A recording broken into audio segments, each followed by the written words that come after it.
Have you ever felt, well, stuck, like you're doing all the right things for growth, trying to push forward, but somehow the same old frustrating patterns just keep repeating? Hmm. Or maybe you feel sort of inexplicably overwhelmed or exhausted, even when your schedule isn't actually packed. Yeah, that feeling. We all strive for growth, right? For a better, maybe more peaceful version of ourselves. But what if the true secret isn't about adding more to your life or learning some new complex strategy, but about consciously choosing to um, release things that no longer serve your journey forward? That's a powerful thought. Letting go instead of adding on. Exactly. Today, we're embarking on a pretty profound deep dive into exactly that concept. It's an idea that kind of challenges our conventional thinking about self-improvement. It really does. Personal growth, we'll explore, isn't about achieving some elusive perfection or, collecting more accolades.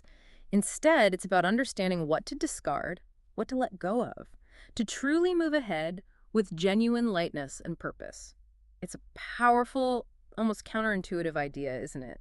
But one that promises real liberation and hopefully a lasting sense of inner peace. That's absolutely right. Hmm. Our sources for this deep dive, they come from some really insightful explorations into personal development.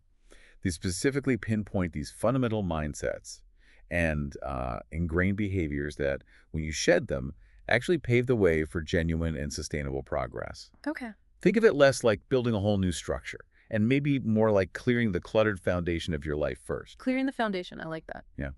We'll be looking at how seemingly small, everyday habits can have a colossal, often hidden impact on our path forward. These are the things that subtly drain your energy and hold you back, even when you think you're working incredibly hard in other areas. They're like invisible weights we carry. Invisible weights. Okay, so our mission today is to uncover these key weights you might be unknowingly carrying that are slowing your ascent. We'll identify them, understand their often hidden costs, and really importantly, explore actionable ways to actually lighten your load. Hmm. This isn't just about feeling better in the moment, right? It's about leading you towards a more stable, peaceful, and truly fulfilling life in the long term. And our aim, really, is for you to walk away with insights that resonate deeply. Maybe offer those truly transformative aha moments. Those insights that can shift how you view your daily interactions, your long-term aspirations, and ultimately your own potential for genuine happiness. It's about creating space, Oh, space for your true self to emerge. okay, creating space. Let's unpack this then. We're going to start with something that might seem almost trivial on the surface, but our material emphasizes how profoundly this habit can hinder growth. Wasting precious time and mental energy on gossiping or dwelling on others' affairs. Yeah, gossip. It sounds simple enough, don't gossip. Mm. But the implications, as we'll see, are far deeper than just politeness or like social etiquette. Yeah, much deeper. People who are truly mature, who are on a genuine path of self-development, they just don't waste time on gossip. They don't. Why is that though? Well, the reason, as our insights explain, is because they deeply understand the immense value of their time and, crucially, their mental space. Gossip isn't just some trivial distraction. It's actually kind of a subtle poison. Poison? Yeah, Wow. it actively cultivates negative energy within your mind without you even realizing it's happening. Think about it for a moment. Mm. Every time you speak negatively about others, even if it feels like a minor comment or just an innocent observation, you're actually training your brain, training it to seek fault, to judge, and to compare. Training your brain to be negative. Exactly. This subtle yet significant process quietly lowers the overall quality of your own thoughts.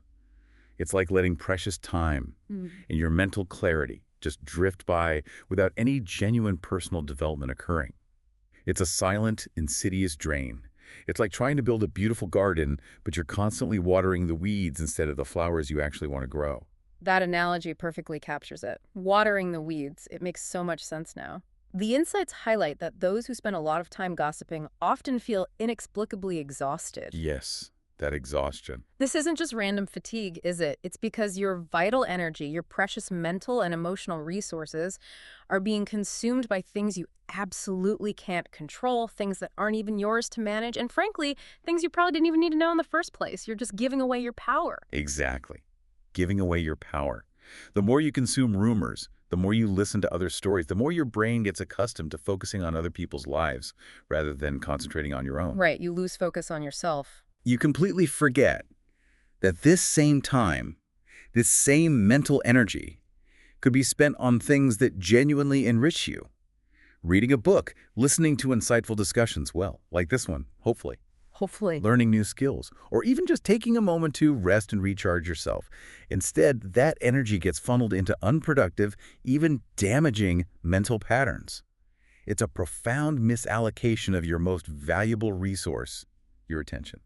So when you consciously choose to stop gossiping, and I guess that means really stopping listening, stopping consuming it, stopping participating, you'll actually feel an incredible lightness of mind. That's what the sources suggest, a real liberation. You won't worry about upsetting someone, you won't fear misspoken words hanging in the air, and you won't waste energy defending things that, let's be honest, probably shouldn't have been said in the first place. It's absolutely true. Not meddling in others' affairs becomes a truly priceless way to preserve your inner calm, that peace of mind, that mental stillness. Yeah. It's far more valuable, far more enduring than the fleeting entertainment or that temporary sense of being in the know that comes from knowing someone else's business. Right. You're not just avoiding drama, you're actively building an internal sanctuary, protecting your own mental space. This raises a really important question for all of us listening. How can you tell if gossip is rampant around you? Or maybe if you're in a gossip-prone environment without even realizing it? Yeah, good question. Our insights highlight some pretty clear signals. First, conversations constantly revolve around other people, almost like that's the main or only topic of interest. The big one. Second, when someone isn't present, the group immediately starts talking about them, often critically, behind their back. The classic sign. Third, if someone achieves success, criticism often follows instead of genuine congratulations or support. It's almost like a default reaction. Yeah, that envy or negativity. And fourth, and this is a subtle one that often hits home for me, you might find yourself forcing smiles or agreeing with things just to avoid being seen as strange or like an outsider. That social pressure can be really immense. Oh, absolutely. If you notice these signs, the material indicates it's a really clear signal to start distancing yourself. Distancing, okay. And this isn't about being judgmental yourself. It's really about self-preservation. Seek out people who discuss the future, who share their dreams, who talk about life plans, or even just engage in lighthearted, maybe absurd conversations that bring genuine laughter without making anyone else the punchline. Right. This deliberate shift in your social circle is just crucial for fostering a more positive and growth-oriented environment for yourself. You're consciously curating your mental diet, so to speak. Curating your mental diet. I like that phrase. Yeah. And what do those who don't gossip do with all that free time and mental energy? Well, our sources are clear. They use it for learning, for pursuing their goals, and for cultivating inner peace. Simple as that. Oh. They might watch movies, listen to music, garden, cook, learn something completely new. These seemingly small actions, they accumulate positive energy and build a more stable, resilient mind over time. And there's a practical tip too, right? For cultivating self-awareness and maybe training yourself out of this habit. Yes, a very concrete one. To train your mind not to criticize, start by catching yourself every single time you're about to speak. Habitually ask yourself these 3 questions. Is what I'm about to say truly necessary? Okay. Is it useful to anyone? Useful. And if it were about me, would I want others to speak that way? It's a simple filter, but incredibly powerful if you actually use it. Necessary, useful, and what I want it said about me. That's a great filter. Yeah. This practice of mindfulness, catching the thought before it even becomes words, helps you become more mature and avoid rambling unnecessarily. It builds that crucial filter, that conscious pause that protects your mental landscape from negativity. It's really an act of self-discipline that pays huge dividends in inner peace. Okay, here's where it gets really interesting and maybe a bit uncomfortable for some of us. The deep reason behind a tendency to gossip is often, surprisingly, a feeling of insecurity. Yes, our insights are quite direct about this. People often use others' stories, others' misfortunes sometimes, to feel momentarily superior. Putting someone else down unconsciously elevates yourself, creating this false sense of power. It's like a temporary dopamine hit, right? A quick fix for some underlying unease or a feeling of inadequacy. A quick fix, like a drug. Kind of. Yeah. And like any quick fix, when it's done repeatedly, the brain can actually get addicted to this illusion of power that comes from criticizing others without actually developing anything real within oneself. It's a deeply ingrained compensatory mechanism, almost a defense against one's own perceived inadequacy. It's easier than doing the real work of building self-worth. So it really is a vicious cycle, isn't it? If this root of insecurity isn't addressed, you not only continue the habit of criticizing, but also As our material suggests, you start attracting similar people into your life, trapping you in the self-reinforcing cycle of negative thinking and external focus. Ultimately, you're just left with no energy for what truly matters in your own life. You are literally giving away your power, your time, your energy, and your peace. Precisely. Stopping gossip, therefore, it isn't just about good manners or being polite in public. It's about liberating your mind from that corrosive negative energy. Letting go of others' affairs isn't coldness or indifference. It's a conscious, intentional choice to focus on your own life. And that focus enables you to go further, to achieve deeper and more meaningful growth than those who are constantly looking at others and comparing themselves. It's really an act of profound self-care and, I'd say, radical self-respect. Wow. Radical self-respect. Okay, let's move to our second key point for this deep dive. This one feels crucial for healthy relationships. Constantly making your own feelings the absolute center of everything. Ah, yes. The self-centeredness trap. Our material calls this a habit that slowly erodes connections, often without you even realizing it. It's kind of insidious, isn't it? Because it's so easy for any of us to fall into. Very easy. Immature minds, as our insights explain, often believe their emotions, their feelings, their problems are inherently the most important, just fundamentally more important than anyone else's. Right. And this leads to them truly neglecting to see or listen to others. Often conversations become less about genuine exchange and more like a waiting game for your turn to speak. Just waiting to jump in. Exactly. When you listen just to reply, not to actually understand, relationships inevitably become filled with conflict, misunderstanding, and often a profound sense of isolation for the other person who feels completely unheard. It transforms communication from a potential bond into just a transactional interaction, maybe even a competitive one. Do you ever notice these patterns in yourself? I mean, I know I have to check myself sometimes. The insights provide a key indicator. When someone shares their struggles, do you immediately jump in with your own story or say, oh, I've been through that too, without really letting them fully finish? The classic one-up or me too before they're done. That's a subtle sign that you might be centering the conversation back on yourself, even if your intention isn't malicious. It might even come from a place of wanting to connect, but paradoxically, it can push people away. Absolutely. Yeah. It's not wrong to want to share, of course. Empathy is vital. Sharing experiences can build connection. But if your mind isn't calm enough to truly listen first, without interruption, without immediately formulating your response or your related story, that's often the beginning of a relationship drifting away. Drifting away. Yeah. The other person may feel they just have no space to speak, no one truly listening. And eventually they'll simply choose silence over sharing because they feel unheard. And that silent choice, for them, it's often a very painful one. And it's devastating for the relationship in the long run. This tendency to constantly believe your feelings are paramount, it can lead you to view all problems from just a single self-centered perspective, right? Missing countless opportunities to deeply understand others. Over time, this kind of thinking leaves you feeling isolated, living with yourself, but fundamentally misunderstood by others. Our sources are very clear on this. No relationship can truly endure if you expect the other person to always understand you, but you never genuinely try to understand them first. It's a one-way street. Yeah, exactly. And eventually, all one-way streets hit a dead end, don't they? They certainly do. But what's truly fascinating here, and hopeful, is that everyone has the power to change this pattern. Even if you've historically been more of a talker than a listener, you can always return to truly attentive listening. Okay, how? Our material suggests listening with an open heart. That means without quick judgment and without rushing to formulate your reply while they're still talking. Practicing understanding others' feelings before reacting will help you gradually let go of that self-centered urge.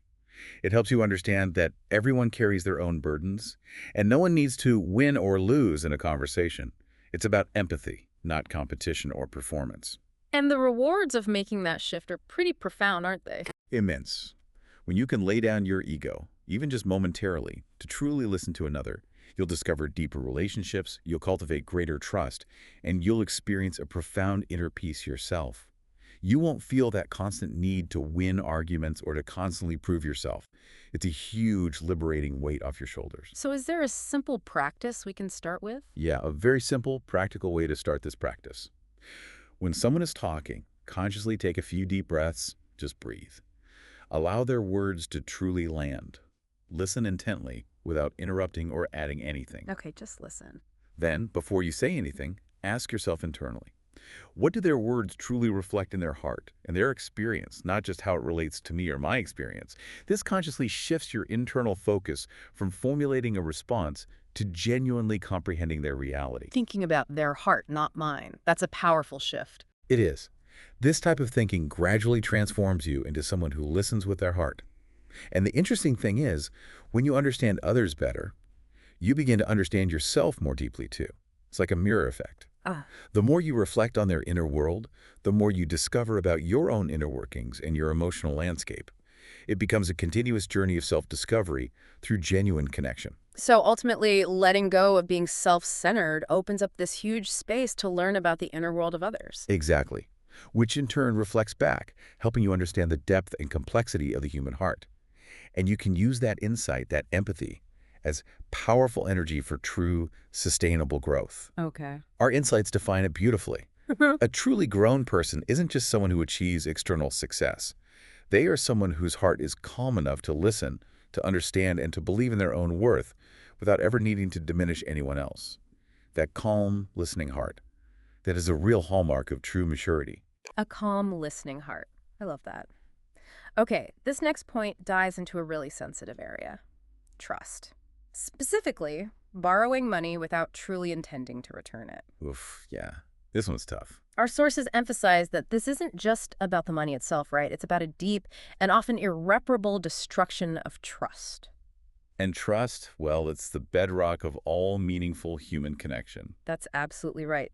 When someone lends you money, particularly without a formal contract or collateral, they are extending a profound gift.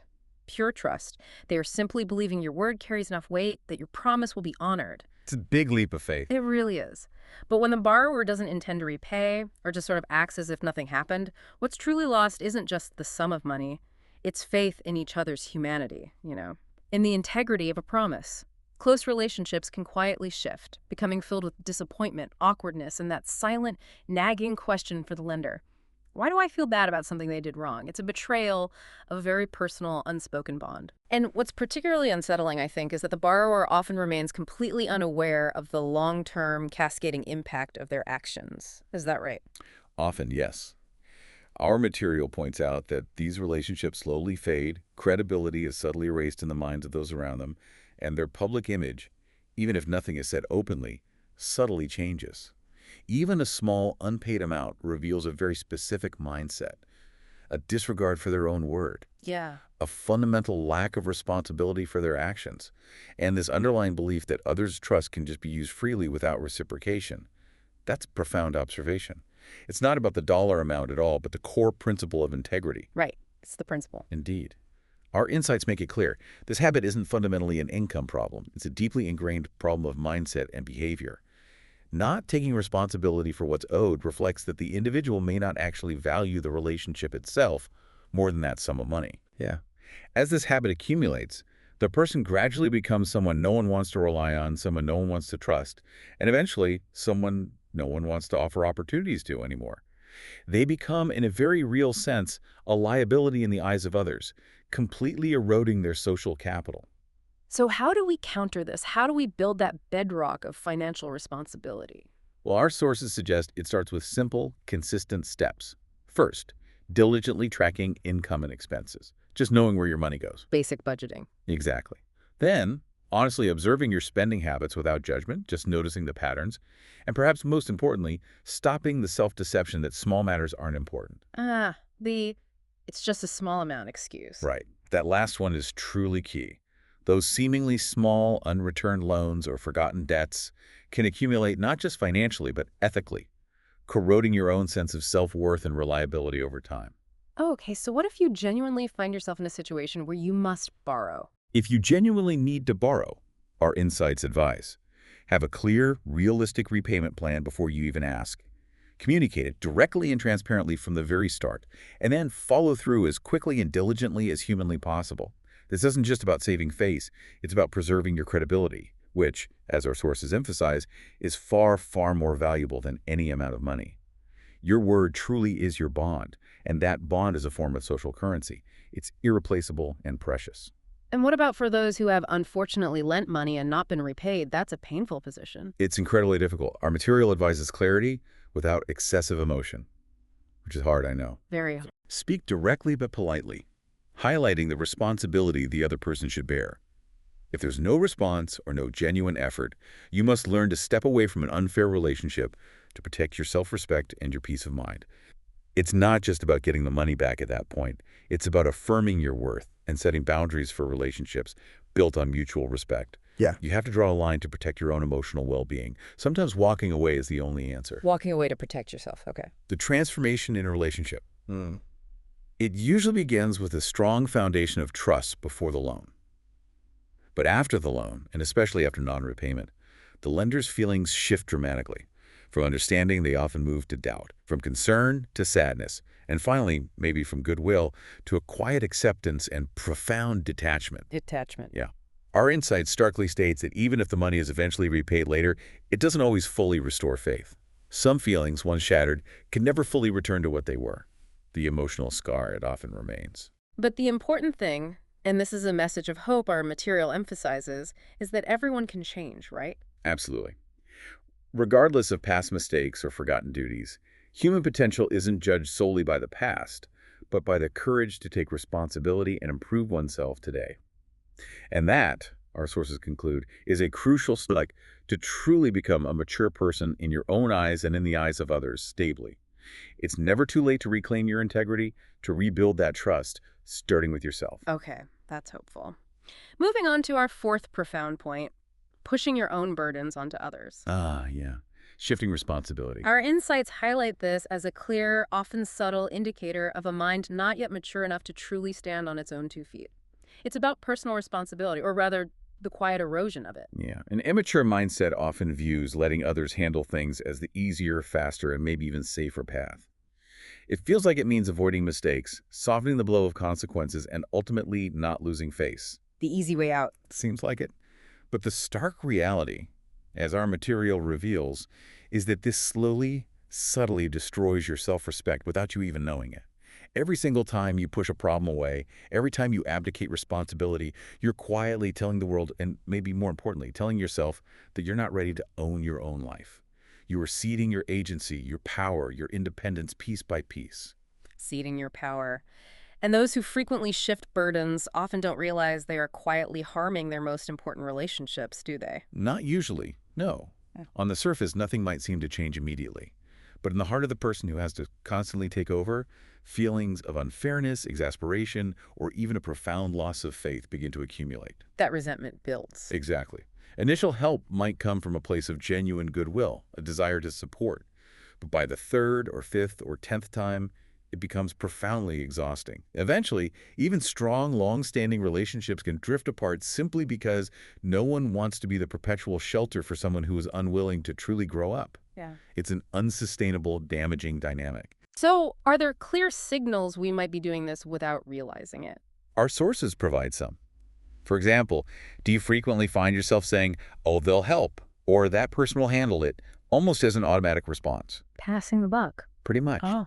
Another sign is if you remain passively waiting, letting problems just linger until someone else can't stand it anymore and steps in to fix it for you.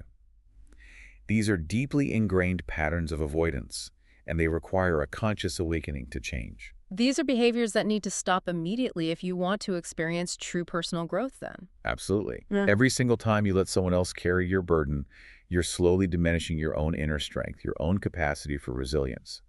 Eventually, you can become someone who doesn't even believe in their own potential to change their life, to solve their own problems. It becomes a self-fulfilling prophecy of weakness and dependence. Wow. So how do we build that inner strength instead? Taking full responsibility for your own actions, even if those actions were wrong, difficult, or embarrassing, is the bedrock for building true inner stability. It's a powerful declaration to yourself that even if you fall, you are ready to get back up on your own 2 feet, not waiting for someone else's hand to pull you up. Getting up on your own. Yeah, and when you do this repeatedly, your self-confidence will gradually grow, eliminating that desperate need for anyone else's consolation or for anyone to fix your life. Because deep down, you'll know you can truly rely on yourself. That, ultimately, is true independence. Okay, but for those accustomed to constant help, facing problems alone can feel profoundly unsettling. It's like an emptiness, right? A void, a stark discomfort that can be really frightening. Oh, absolutely terrifying for some. But our material strongly urges us not to flee that emptiness, not to run from that discomfort, that feeling, that precise moment of unease is exactly the time when you'll discover you have far more hidden power, more untapped resilience than you ever imagined. It's where your character is forged, it's where your inner strength is tested and built. So don't run from the discomfort. What are the Mm. practical steps? Start small. Don't delegate tasks you know you can and probably should do yourself. Don't postpone responsibilities. Practice saying, I'll handle it myself more often, and this is key, actually, follow through. These small, deliberate acts of self-reliance build powerful momentum. They reinforce your capability. Start small, follow through. Okay. And once you succeed with one task, then two, and then three, you'll naturally start believing more deeply in your own capabilities without needing praise or validation from anyone else. The most powerful validation will come from within, from that quiet satisfaction of knowing you did it. That internal validation. Exactly. When you courageously face your own problems and responsibilities head on, you will always receive invaluable returns. A profound sense of pride, an unshakable inner stability, and even a new perspective from those around you who will see you as someone who has truly grown. Someone who dares to stand alone doesn't mean they don't need anyone. It just means they understand that true, healthy relationships shouldn't be perpetually carried by one side. They are about mutual support, not perpetual reliance. Mutual support. Okay, here's a harsh truth from our material for growth, and it really cuts to the core. Yeah, these can be tough to hear sometimes. No one wants to be a background character in someone else's life forever. No one wants to be the unacknowledged force behind someone else's success. And no one wants to be a crutch because the other person simply refuses to grow. That's hitting hard, but it's true. If you don't start standing on your own 2 feet today, you might tragically lose the very people who love you most, simply because they're exhausted from constantly having to take responsibility for your life. Don't wait until it's too late and you find you have no one left to rely on, because ultimately, as difficult as it is to hear, no one can help us forever except ourselves. It's a stark warning, isn't it? But undeniably important for true maturity. It's about respecting others' energy too. Respecting others' energy. Yeah. Okay, our fifth crucial point is about a significant shift in perspective that mature individuals undergo. They prioritize long-term stability over fleeting excitement.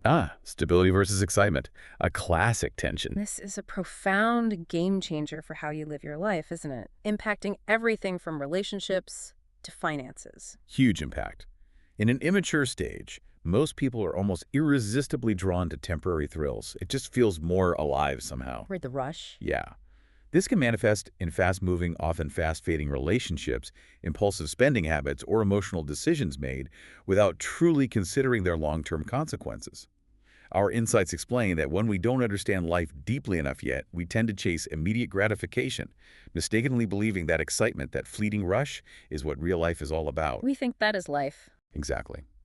But as we grow, as we endure heartache, experience loss, face disappointment, and live through repeated failures, which is part of life, we begin to truly understand that things that come quickly rarely last. And often, they leave deep, lingering scars that can take years to heal. That fleeting thrill almost always comes with a significant, often hidden, price tag. So when you mature, you truly start looking for stability over constant drama or fleeting highs. Why is that shift so common? Honestly. Because you simply get tired of constantly starting over. Exhaustion again. Yeah. You're tired of relationships where you perpetually have to explain who you are or justify yourself. You're tired of having money one day and counting pennies the next, caught in that cycle of feast or famine. You're tired of chasing emotions without any direction, like a ship adrift without a rudder. That deep, profound exhaustion that becomes a powerful motivator for real, sustainable change. You start craving peace. Craving peace. Yeah. At a certain point, you stop running, you stop chasing, and you begin to lay sturdy foundations for your life. You realize that a stable life isn't actually boring. It's a profound, irreplaceable inner peace. This stability provides a solid, unwavering ground from which to build something truly meaningful, something lasting, something deeply fulfilling. It's the quiet strength that underpins everything else. So how do you know if you're genuinely growing in this way? What are the signs? Well, you'll know you're growing when you start asking yourself a fundamental question more often. How will this affect my future? Instead of just, how does this make me feel right now? Future versus now. Big shift. Huge. You begin to see life as a whole, a continuous unfolding journey, rather than just a series of disconnected reactive moments. You consciously choose relationships that offer safety, depth, and consistent support over just fleeting excitement or superficial thrills. You start saving rather than spending impulsively. You choose silence to truly listen over speaking just to win an argument. And maybe you're willing to patiently wait for something truly stable rather than grasping for something that quickly crumbles. It's a fundamental, deep-seated shift in your entire decision-making framework. And the effects of choosing stability, they become evident everywhere. Strikingly evident, according to our material. In every single aspect of your life, your health becomes more stable because you learn not to constantly overwork yourself or burn out. Your finances become steady because you don't spend impulsively to mask stress or chase temporary highs. Your relationships become confident, deeply rooted, and secure because you're no longer chasing those who don't want you or constantly trying to prove your worth. Your long-term goals gradually take meaningful shape because you don't waste precious time on temporary, distracting matters that ultimately lead nowhere. Stability might not be dazzling at first glance, though. It might not grab headlines or generate immediate applause. Exactly. It's not flashy, but it's like a grand ancient tree growing silently, its roots reaching deep into the earth. And in time, it will provide the most secure shade, the most unwavering strength, and the deepest roots in your life. It's quiet power, enduring power. Quiet, enduring power. How do you train your mind to wait, though? To embrace that patience? It seems hard in our fast-paced world. It is hard. You have to wholeheartedly accept that everything truly has its own time. Nothing of true value can be rushed without a significant cost. Genuine, lasting success is built consistently, patiently, brick by brick, not gained fleetingly or through shortcuts. Brick by brick. Yeah. Our insights advise. See waiting as an investment, not a lost opportunity. Every day you learn to slow down, to be patient, to endure, you're accumulating profound kind of power that impatient people will simply never understand. It's the quiet power of deliberate, thoughtful action and unwavering commitment. Seeing waiting as an investment, that's a great reframe. Some might still think stability is boring, though, that it cages you, limits your spontaneity. It's common misconception. But in truth, stability is a deep, liberating form of freedom. Only those with strong, deep roots dare to live life truly on their own terms without that constant fear of collapse. Stability isn't a cage, it's a robust roof that protects you from life's storms, allowing you to flourish safely and authentically beneath it. A roof, not a cage. Okay. Not everyone grasps this truth immediately, though. It's often learned through difficult experience. Our sources share a really powerful personal anecdote here that drives this point home. A speaker in our material recounted, "Once, I abandoned everything stable to chase something seemingly exciting in life. I left a good job, I walked away from good people, I discarded careful plans, feeling convinced the world had to be more thrilling, more dramatic." Sounds like a big gamble. What happened? Ultimately, the source recounts with striking honesty, "I found myself in a profound void, with no one and nothing left. I had to pick myself up from scratch, completely alone." Wow. That sounds incredibly painful. Yeah. Profoundly isolating and terrifying. Must have been. And that's when, in the coldest, most desolate moment of my life, the source reflects, a quiet voice in my heart spoke a profound truth. Excitement never stays with us for long. It burns bright and then fades. But stability, even if it doesn't always attract immediate attention, once lost, you realize you exchanged something incredibly precious, something irreplaceable, for a fleeting emotion, for a temporary high. Wow. A lesson learned the hardest way. It seems so. It's a realization born from the deepest suffering, a wisdom earned through profound loss. So when you're truly mature, you won't choose something just because it makes your heart race in the moment? Not solely based on that, no. Instead, you'll choose what brings long-term, profound peace to your heart. And that, our sources conclude, is the true power of someone truly ready to have a good life. A life that is stable and serene, built on solid foundations, without risking future collapse or constant emotional turmoil. It's about enduring happiness, not just fleeting highs. Enduring happiness. Okay, our sixth crucial point tackles a very subtle trap. It's called one of the most insidious pitfalls for an immature mind, ceasing self-development even after achieving some success. Oh, the success trap, resting on your laurels. It's incredibly easy to think you've made it, right? To just relax and stop there. So easy. Success at a certain point can, of course, bring great satisfaction. It feels good. But it can also make us mistakenly forget that life simply doesn't stop there. Immature individuals often mistakenly see success as the final finish line, the ultimate achievement. The end game. Yeah. But in reality, success is merely a new beginning, a new starting line that requires continuous care, attention, and relentless development.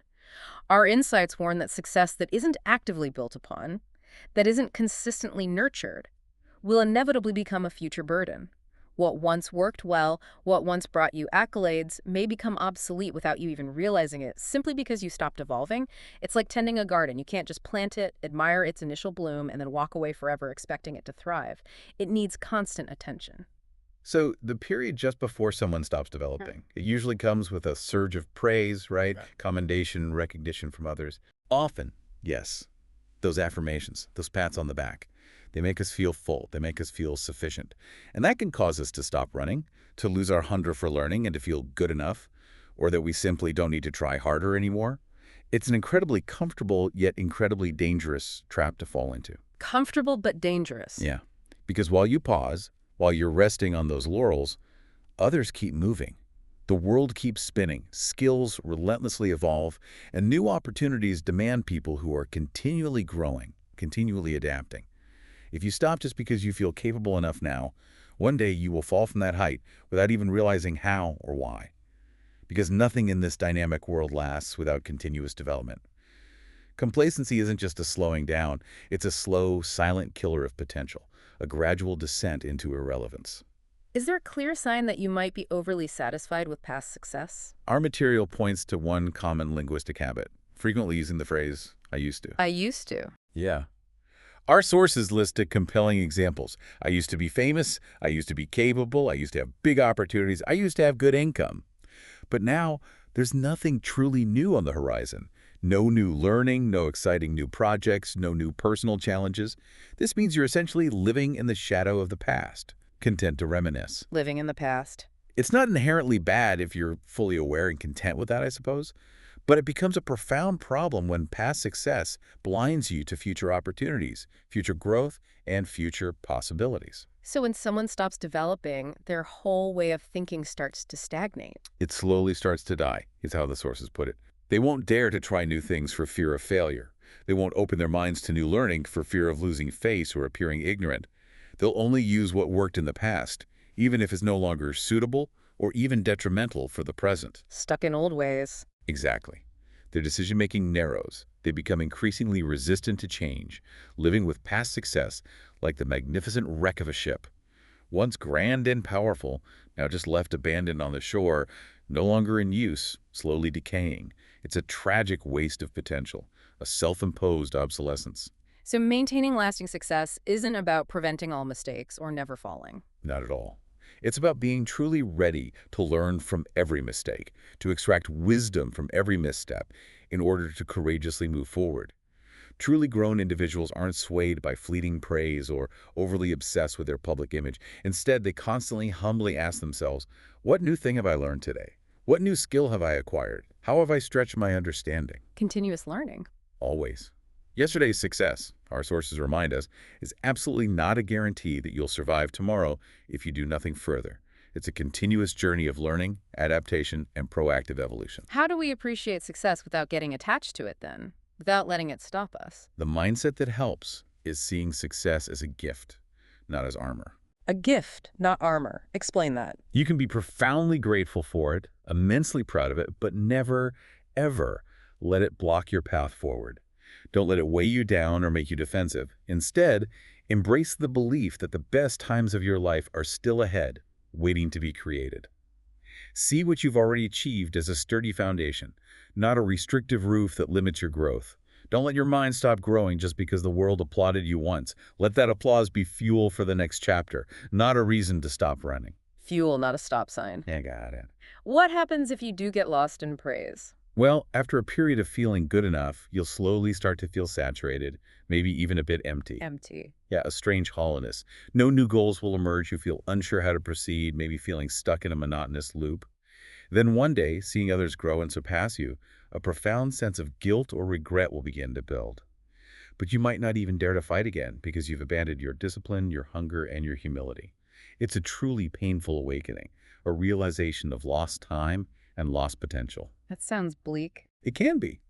The harsh reality, as our material points out with startling clarity, is that the person who was once the best in their class, the most innovative in their field, might become the most outdated and irrelevant if they refuse to develop further. The world moves on relentlessly, and so too must we. Complacency is not a static state, it's a slow, steady decline. So the profound lesson here is don't stop just because you feel you've won. Exactly, because every race in life has new rounds, new challenges, new opportunities for growth. And those who mistakenly think they've reached the ultimate peak truly don't understand that growth has no end. Success isn't a final destination, it's the point that challenges us most deeply.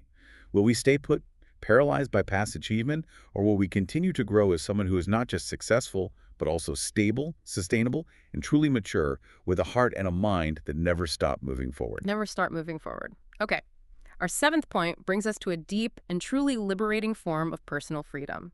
The profound understanding that you simply don't need everyone to like you. Well, this is a big one, a life changer for many. It feels massive.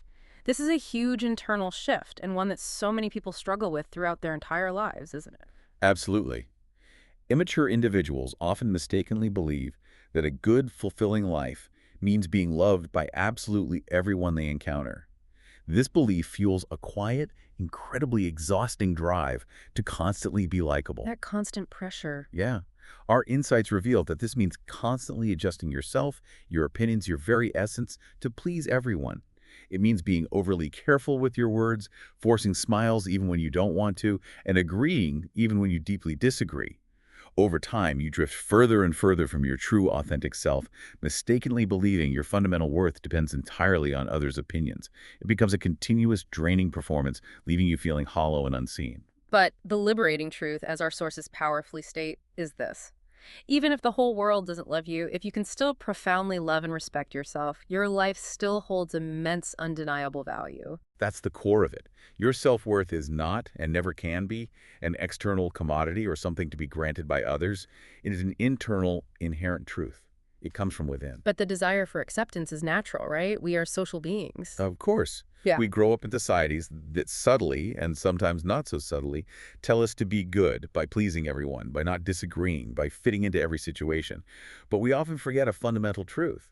No one in this vast world can genuinely please everyone, and trying to satisfy every single person is simply too heavy a burden for any human heart to bear. It's an impossible, soul-crushing task that inevitably leads to burnout and a profound sense of lost self. So how do you break free? Where does the release start? The path to release from this crushing burden often begins, ironically, with exhaustion or maybe pain. Exhaustion again. Seems like a theme. It is. It comes from being misunderstood despite your best efforts, being overlooked, or even being criticized despite constantly trying to please. When these experiences repeat, and they inevitably will if you're people-pleasing, an inner voice starts to ask, why am I even trying this hard? For whom? This is a crucial turning point, a moment of internal reckoning. It prompts you to look inward, not through others' eyes anymore, but through your own true feelings and desires. That inner voice asking why. Yeah, you begin to question whether your actions are truly what you want to do, what truly resonates with your core, or if they're simply a desperate attempt to please others. When you can clearly differentiate this, when you can feel that inner alignment or misalignment, you start to let go of external expectations little by little, day by day. It's a slow, courageous process of peeling back layers, rediscovering your authentic core, the person you truly are beneath all the expectations. And the results of this authenticity, what happens when you start letting go of needing approval? The fruits are truly transformative.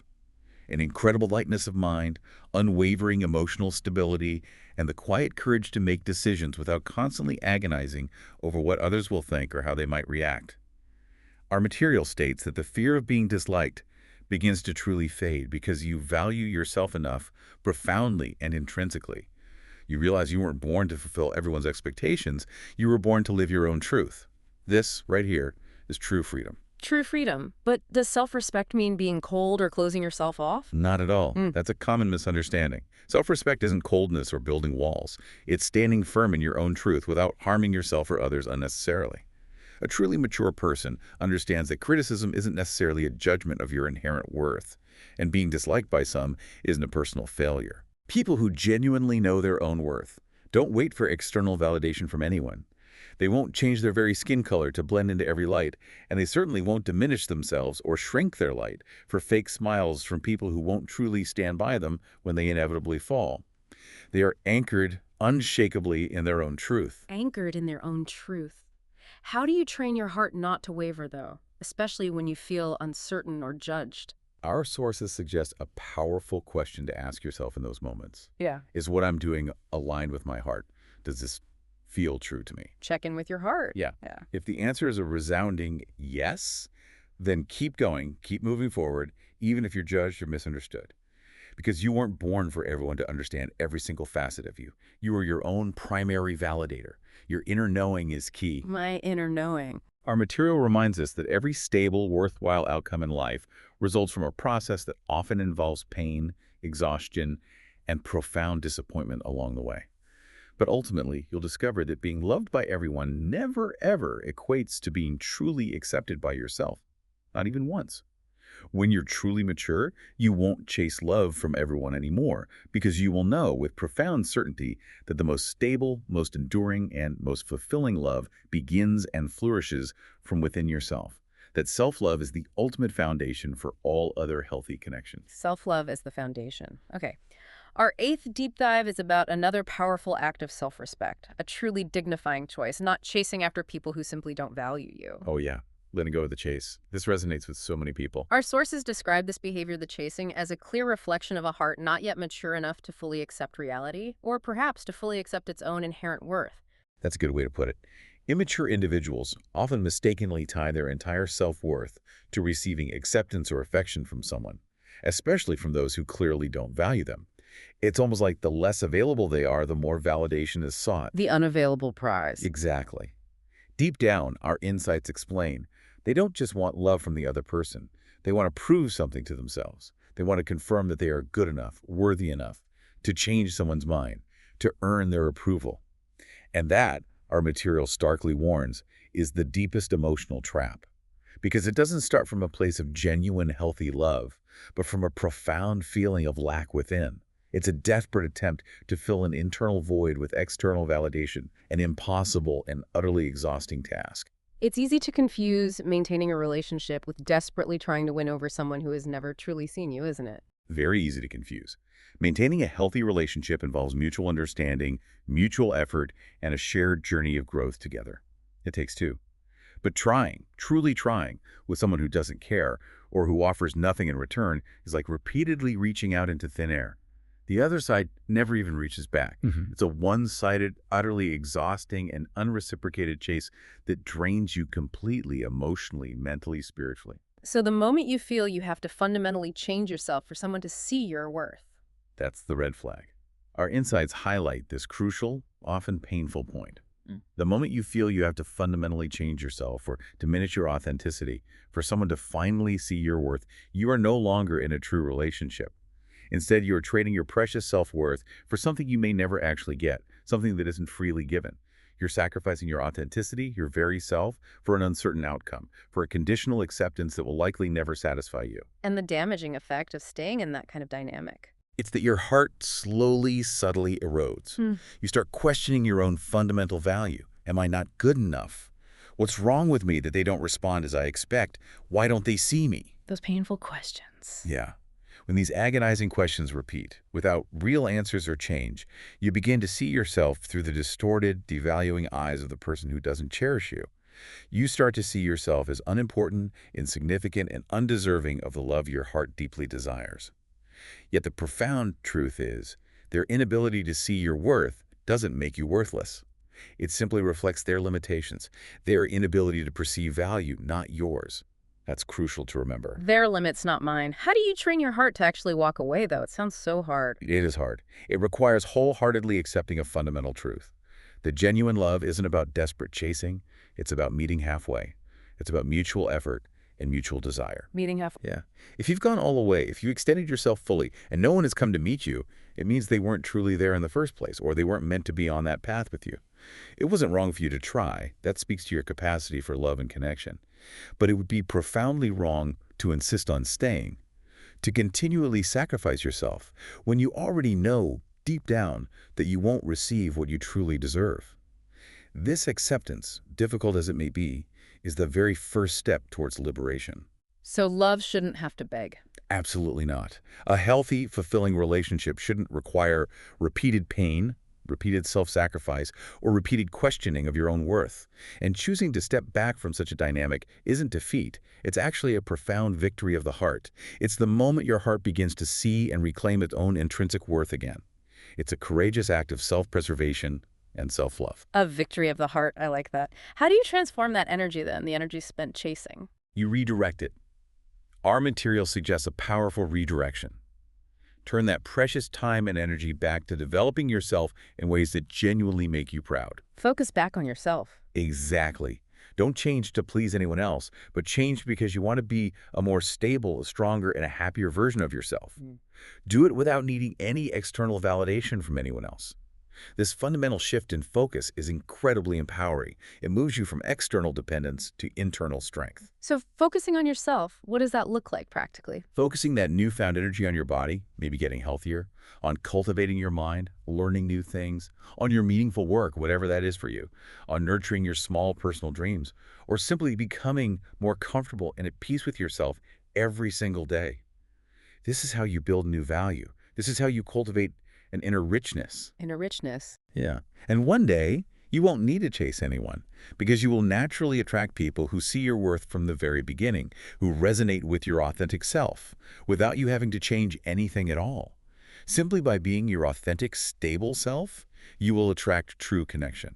It comes to you. It comes to you. There's a story in the sources about this, isn't there? Yes, a deeply moving personal story here, illustrating this point powerfully and beautifully. I once looked down on a quiet woman, recounts a speaker in our sources, thinking she was uninteresting, not sweet, not impressive. I saw her as unremarkable. Judging from the outside. Totally. But then, the speaker continues, one day, I learned she'd endured repeated heartbreaks from people who never truly valued her, people she had once desperately chased. Ah, so she knew the pain. She knew it well. And she chose to walk away quietly each time, the source continues, without drama or recrimination.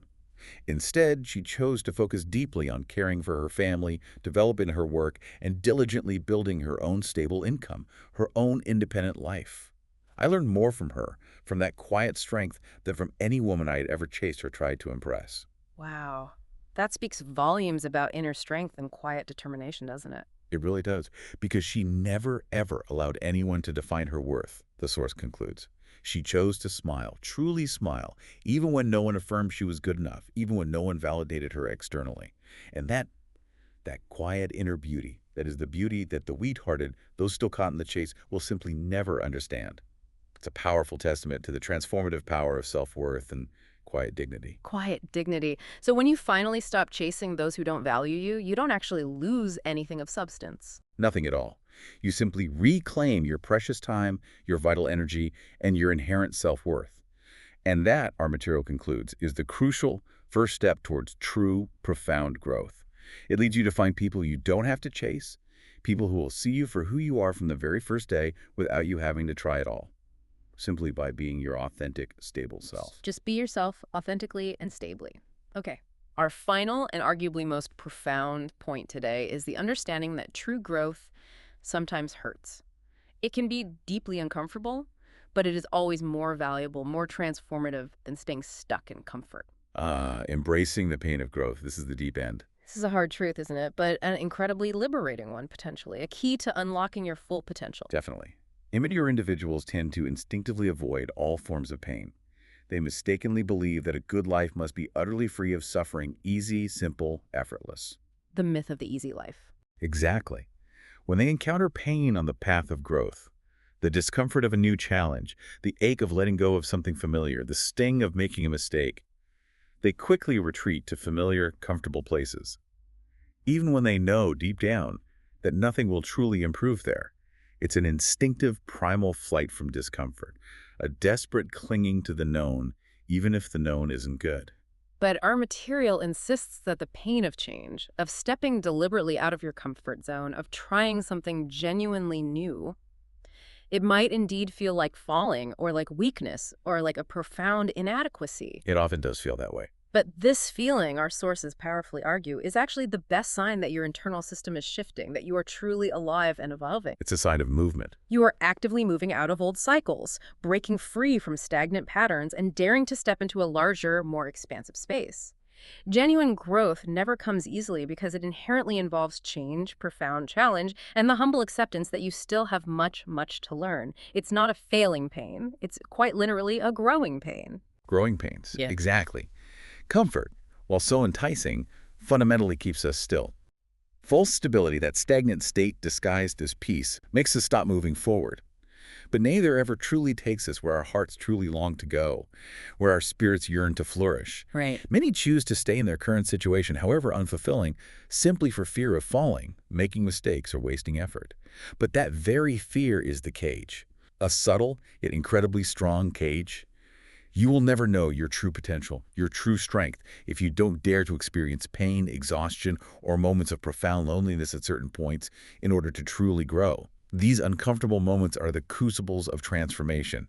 They're the fires that forge resilience. The crucibles of transformation. So the pain along the way teaches us things comfort never could. Things comfort actively hides from us. It teaches us profound patience. It helps us truly understand the depths of our own minds, our own inner workings. It brutally exposes our fears, our insecurities, and our ignorance, forcing us to confront them honestly, without pretense. No more hiding. No more hiding. It stops us from lying to ourselves that everything is okay, that nothing needs to change. It tells us that to gain truly valuable, lasting things, we must be willing to pass through uncertainty, to make mistakes, to fail, and even to get lost completely sometimes, in order to truly know what we are searching for, to find our true path. And once you've been through that crucible, once you've navigated that difficult terrain, you become a fundamentally different person, forever transformed. You never truly go back to your old self. It's a profound rebirth. A rebirth. How can you tell if the pain you're experiencing isn't just failure, though, but actually the pain of growth? That seems like a tricky distinction. It can be tricky. Our material suggests asking yourself a crucial question. Am I running from this pain out of pure fear, or because it truly, deep down, isn't right for me? Fear versus misalignment? Exactly. If it's still something you know you should do, if it's a path your heart still calls you towards, but it's just really difficult right now, then you're likely not failing. You're simply clashing with unfamiliarity. Everything new, everything challenging, naturally comes with resistance because you're not yet strong enough or experienced enough to be comfortable with it. But if you bravely push through, that new strength, that new capacity will stay with you for life. It's a vital distinction between quitting too soon and persevering through the necessary struggle. Okay, persevere if it feels right, but hard. What about those days when you feel grown, but also just profoundly tired, maybe lonely, tempted to just go back to the old comforts? Those days happen. Our sources offer a powerful visualization for those moments. Close your eyes for a moment and imagine yourself 1 year from now. See you more stable, a wiser, a calmer person looking back at you. Visualize the future self. Yeah. Imagine someone with maybe more income, more freedom, smiling genuinely at yourself in the mirror, without pretense or regret. Today's exhaustion, today's discomfort, today's challenges, that is the very price, the necessary investment for that future self you just envisioned. Hold on to that image. Today's pain is the investment for tomorrow's peace. Beautifully put. No one crosses a river without getting wet, right? Yeah. No one truly understands the depths of life without genuinely trying, without risking, and yes, without hurting sometimes. And if all this still feels too distant, too abstract, think of someone you once overlooked. Maybe someone you underestimated or thought had nothing particularly special about them. Okay. But then, one day, they dared to change. They dared to act. They dared to develop, becoming an unexpected source of profound inspiration to you. They weren't fearless, our sources affirm, but they dared to break through that fear, one courageous step at a time. Their journey is a living testament to what is truly possible for all of us, if we're willing to face the discomfort. So we can do it too. You can do it too, truly, if you just believe that pain is not your enemy, but a great transformative teacher. A teacher who, though stern sometimes, will give you a new kind of life. A life that is wider, deeper, and always, always more valuable in the end. Wow. To be truly grown means to bravely face pain, to embrace discomfort in exchange for a life that is expansive, rich, and truly meaningful. Even if the journey isn't gentle, even if it feels difficult at times, it is profoundly worth never staying in the same place again. Never staying in the same place again. We've journeyed through 9 really powerful shifts today, haven't we? From the quiet liberation of letting go of gossip all the way to the profound wisdom of embracing the pain of growth. It's been quite a journey. Each point, each insight feels like an invitation, really. An invitation to shed what no longer serves you, allowing you to move forward with greater authenticity, greater stability, and hopefully a deeper, more enduring inner peace. Remember, true growth isn't about accumulating more knowledge, more possessions, more achievements. It's often about the profound, courageous act of letting go. It's about creating that sacred space within yourself for what truly matters to flourish. Creating sacred space. So, as you reflect on this deep dive, maybe consider this, perhaps even write it down. What one thing right now are you holding on to out of comfort or maybe out of fear that if you truly, bravely let it go could unlock the next most expansive chapter of your life? That's the question. What will you release today? Until our next deep dive, keep exploring, keep growing, and keep letting go.